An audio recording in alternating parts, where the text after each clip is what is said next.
President Emmanuel Macron has announced a rise in the minimum wage and the scrapping of taxes on overtime in an attempt to end a month-long protest movement. The yellow vest demonstrators have shocked the world with several weekends of violent protests in central Paris.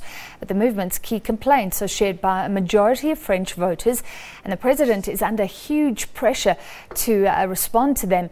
Elena Casas reports from Paris. Cars burning and shop windows smashed as French police fight running battles on the streets of Paris with a hardcore of protesters wearing yellow vests.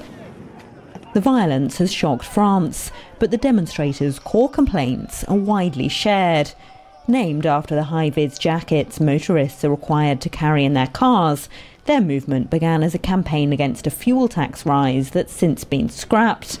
But it's become a much wider protest against the cost of living. We can't continue living like this. We can't get to the ends of the months. My grandmother is 93. She gets €300 in pension a month. She can't go on like this. We want our president to listen. People are angry because they think it should be normal to have an income that they can live on. They're not asking for the moon. They're also angry about the contempt we're being treated with nowadays.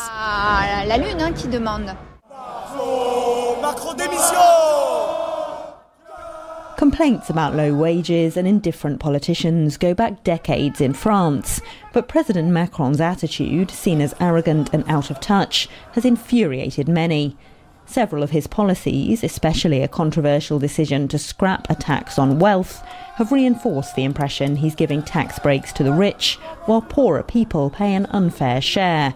The president struck a humble tone in an address to the nation on Monday, saying he knows he's made mistakes.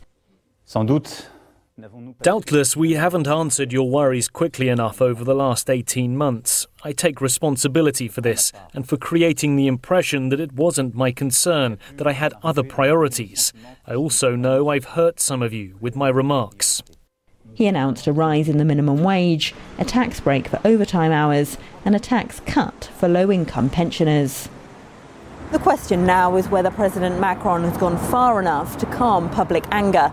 Some Yellow Vest supporters have applauded his change in tone, but others say it's too little, too late, and their protest is far from over. Elena Casas, SABC News, Paris.